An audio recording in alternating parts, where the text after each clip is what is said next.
Shalom saudara yang dikasih dalam Tuhan. Sebelum kita mulai renungan pada hari ini, marilah kita berdoa. Allah Bapa yang Maha Kuasa, Allah yang kami kenal di dalam nama Tuhan Yesus. Terima kasih Bapa atas setiap anugerah-Mu, atas setiap apa yang Kau berikan Tuhan, berkat-berkat-Mu Tuhan.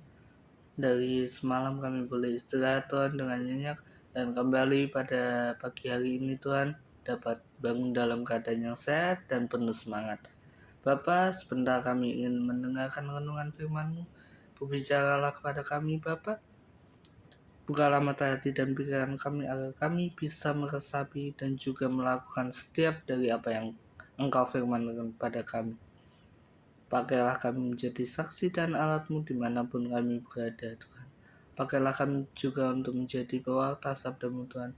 Untuk mewujud nyatakan Tuhan cinta kasih-Mu, Tuhan, melalui tindakan kami sehari-hari. Hanya di dalam nama Tuhan Yesus kami berdoa dan mengucap syukur. Haleluya. Amin. Shalom saudara yang dikasihi dalam Tuhan. Salam damai sejahtera buat kita semuanya. Renungan pada hari ini diambil dari Matius 16 ayat yang ke-13 hingga yang ke-28. Demikianlah firman Tuhan. Judulnya adalah Pengakuan Petrus. Setelah Yesus tiba di daerah Kaisarea Filipi, Dia bertanya kepada murid-muridnya, kata orang, siapakah anak manusia itu? Menjawab mereka, ada yang mengatakan Yohanes Pembaptis, ada juga yang mengatakan Elia, dan ada pula yang mengatakan Yeremia atau salah seorang dari para nabi.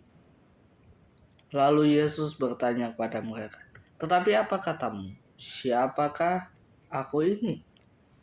Maka jawab Simon Petrus, Engkau adalah Mesias, anak Allah yang hidup. Kata Yesus kepadanya, berbahagialah engkau, Simon bin Yunus, sebab bukan manusia yang menyatakan itu kepadamu, melainkan Bapamu yang di surga. Dan aku pun berkata kepadamu, engkau adalah Petrus, dan di atas batu karang ini aku akan mendirikan jemaatku, dan alam maut tidak akan menguasainya.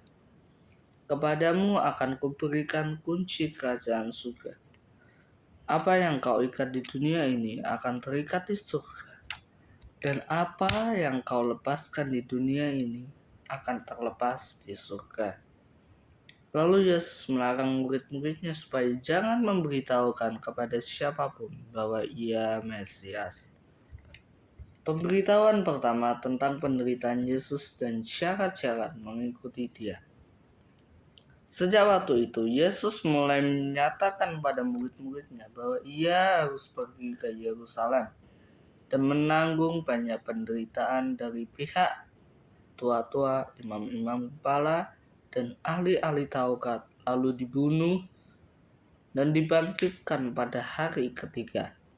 Tetapi Petrus menarik Yesus ke samping dan menegur Dia, katanya, Tuhan, kiranya Allah menjauhkan hal itu. Hal itu sekali-sekali tidak akan menimpa Engkau. Maka Yesus berpaling dan berkata kepada Petrus, Enyahlah iblis, engkau suatu batu sandungan bagiku, sebab engkau bukan memikirkan apa yang dipikirkan Allah, melainkan apa yang dipikirkan manusia. Lalu Yesus berkata kepada murid-muridnya, setiap orang yang mau mengikuti aku, ia harus menyangkal dirinya, memikul salibnya, dan mengikuti aku. Karena barang siapa mau menyelamatkan nyawanya, ia akan kehilangan nyawanya. Tetapi barang siapa kehilangan nyawanya karena aku, ia akan memperolehnya. Apa gunanya seorang memperoleh seluruh dunia tetapi kehilangan nyawanya? Dan apakah yang diberikannya sebagai ganti nyawanya? Sebab anak manusia akan datang dalam kemuliaan Bapaknya, diiringi malaikat-malaikatnya. Pada waktu itu, Ia akan membalas setiap orang menurut perbuatannya.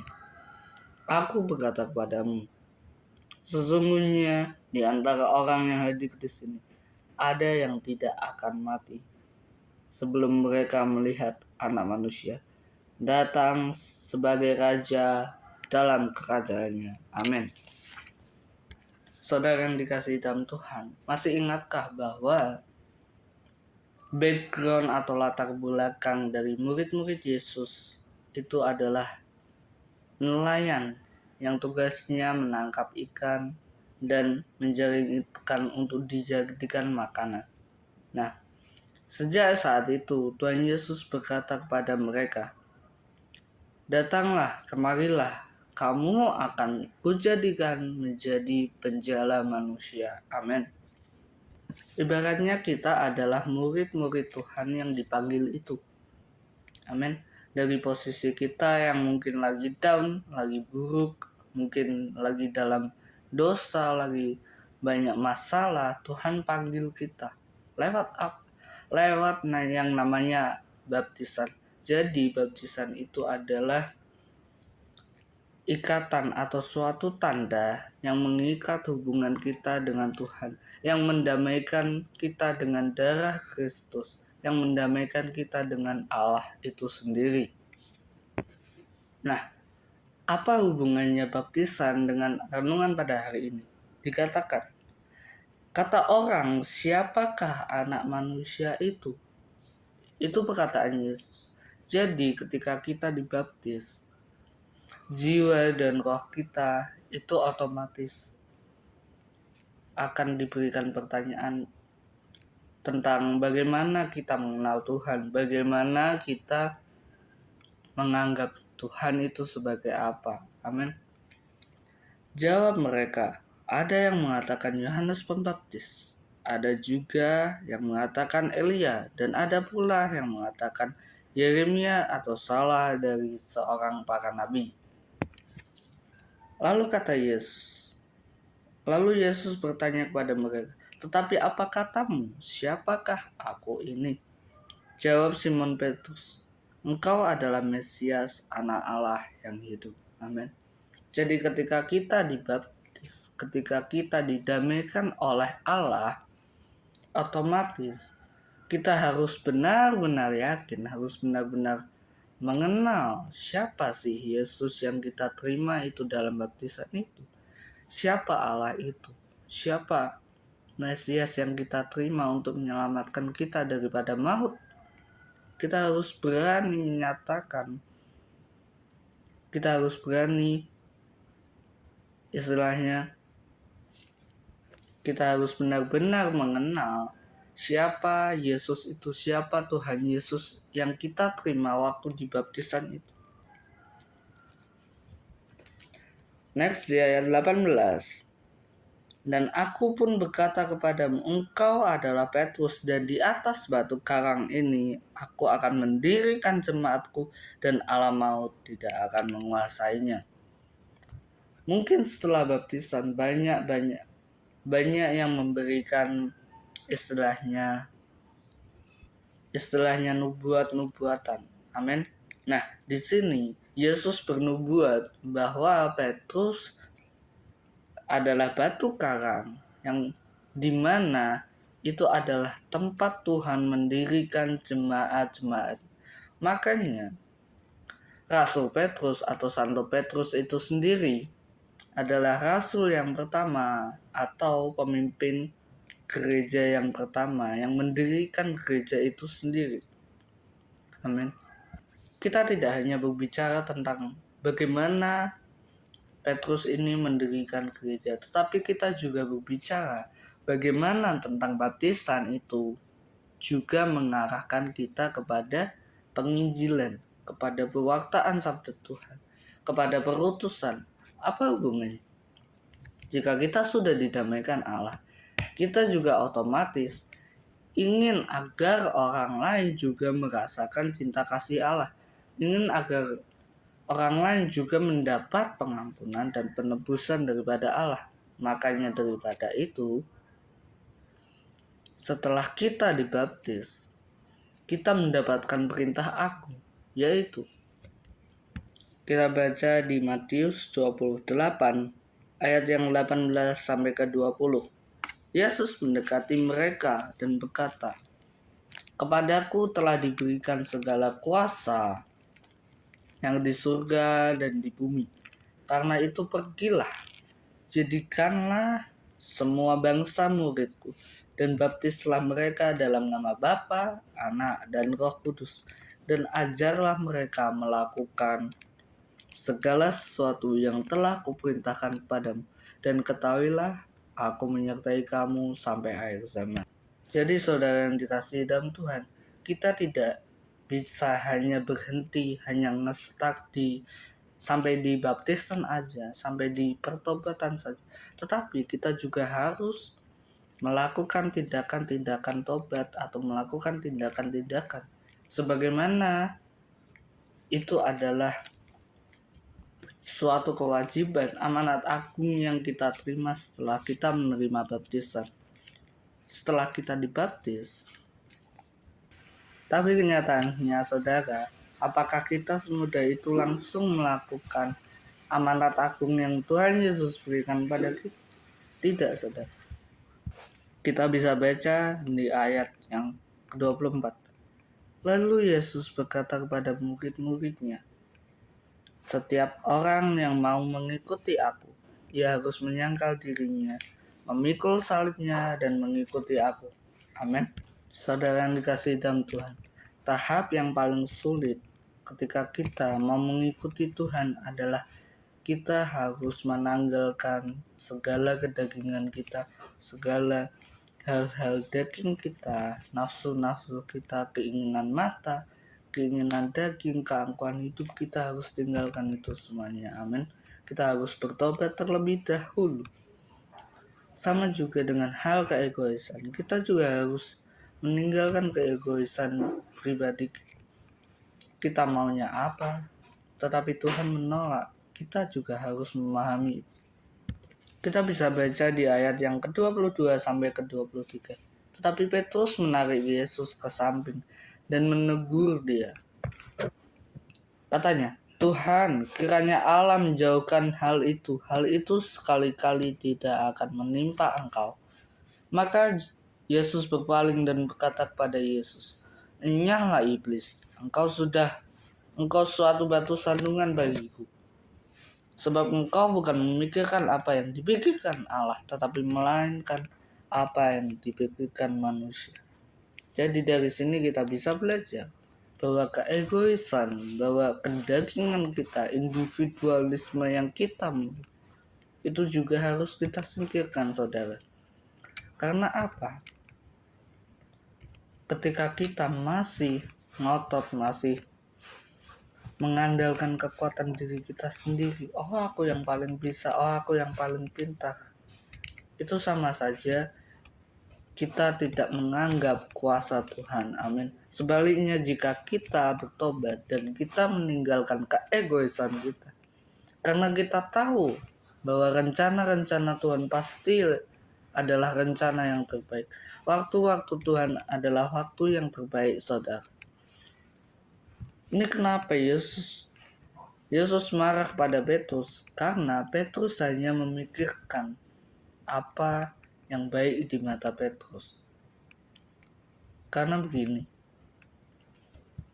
istilahnya Petrus mau agar Yesus tetap bersama-sama dengan Petrus, agar tetap melihat kemuliaan Allah yang ada pada diri Yesus itu sendiri. Tetapi rencana Allah tidak sampai di situ. Rencana Allah agar semua umat manusia terbebas dari maut.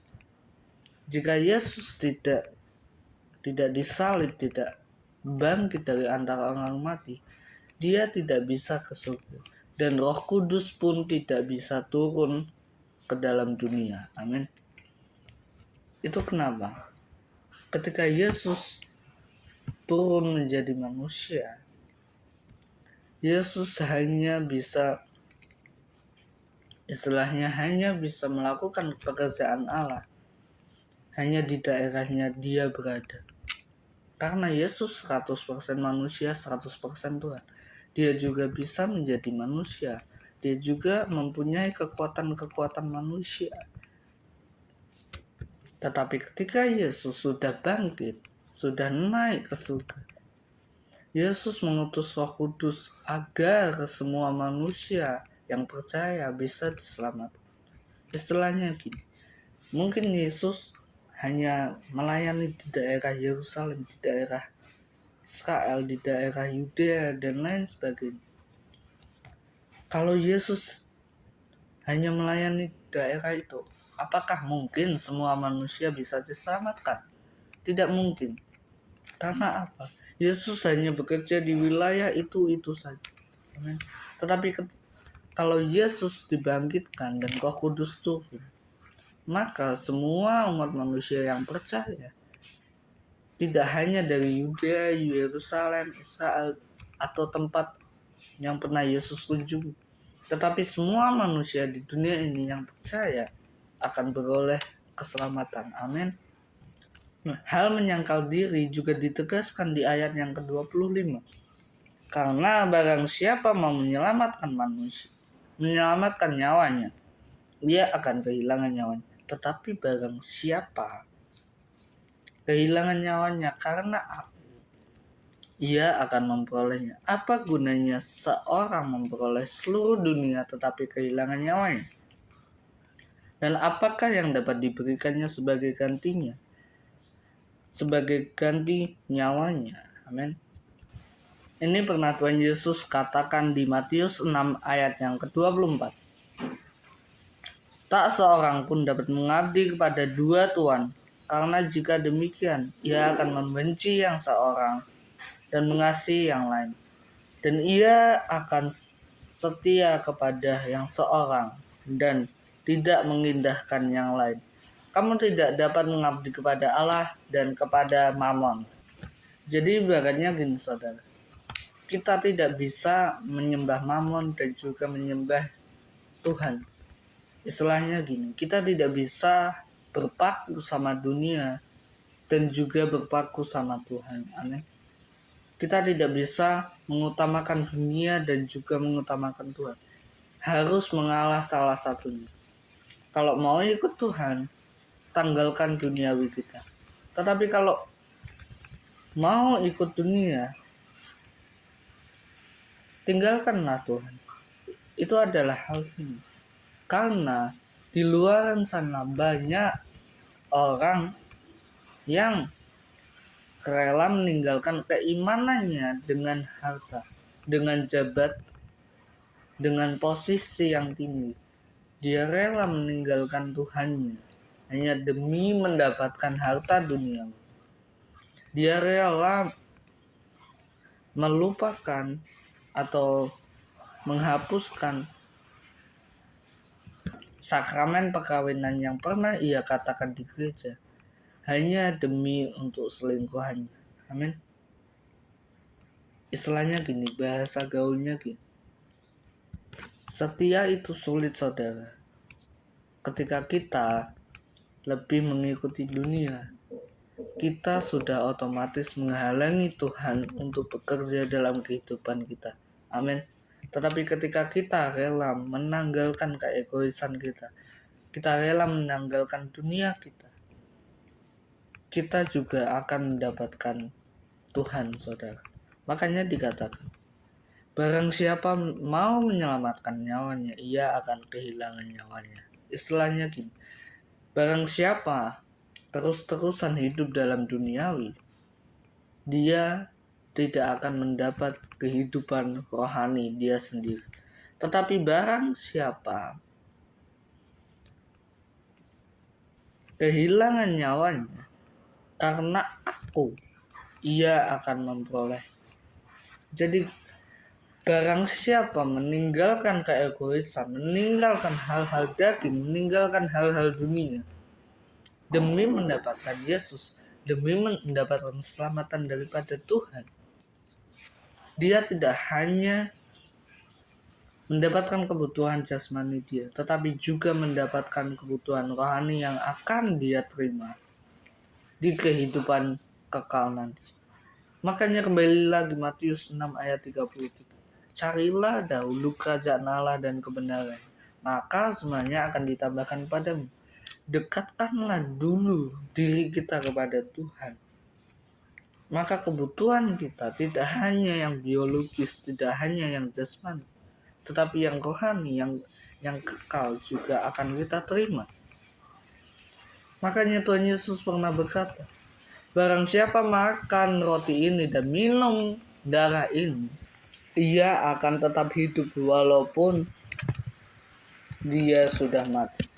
Jadi walaupun daging kita mati, walaupun istilahnya dunia kita sudah kita tinggalkan, tetapi sebagai gantinya Tuhan akan memberikan kita kehidupan yang kekal. Tuhan akan memberikan kita kebutuhan rohani yang tidak bisa, yang sama sekali tidak diberikan dunia kepada kita.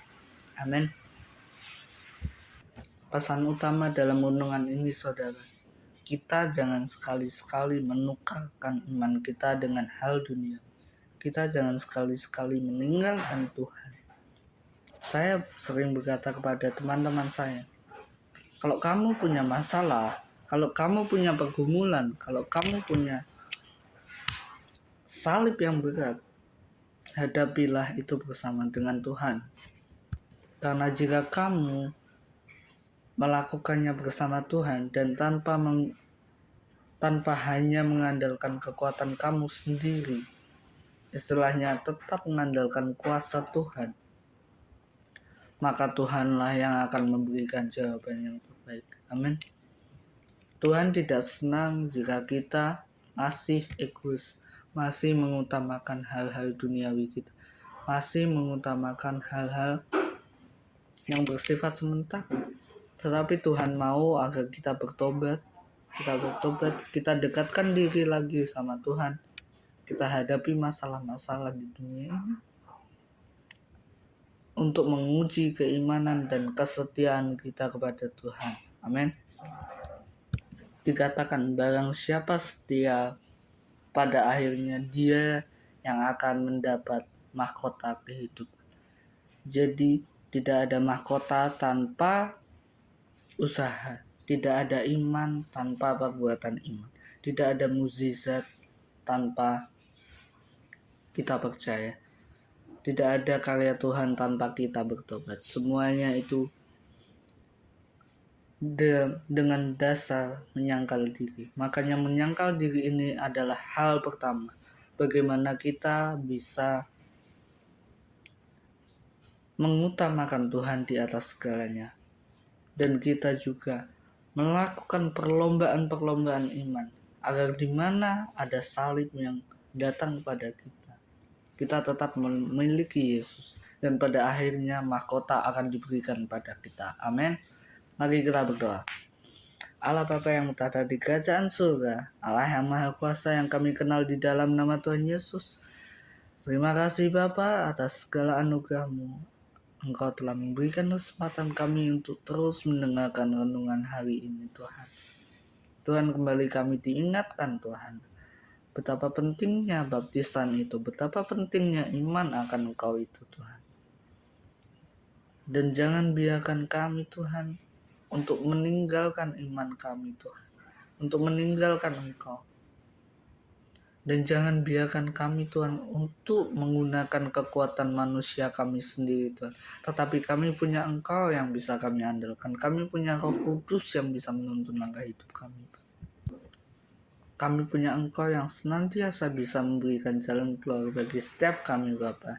Yang mungkin dalam pergumulan, dalam masalah, Tuhan, kami berdoa dalam nama Tuhan Yesus. Biarlah Engkau juga yang akan melawat mereka, Engkau yang hadir dalam kehidupan mereka, Engkau yang akan membangkitkan mereka, memulihkan mereka, Tuhan. Terima kasih Bapa atas kami juga diingatkan Bapa bagaimana kami terus setia Tuhan memikul salib Tuhan, sehingga apapun perjuangan kami Tuhan memikul salib itu Tuhan, melawan setiap pencobaan, pada akhirnya juga kami akan mendapatkan mahkota kehidupan Tuhan, akan mendapatkan kehidupan kekal, akan mendapatkan, dan Engkau akan mendapatkan kami hamba-Mu yang setia. Terima kasih Bapa. Pakailah kami menjadi pewarta sabdamu, pakailah kami menjadi saksi dan alatmu dimanapun kami berada. Hanya di dalam nama Tuhan Yesus, haleluya, amin.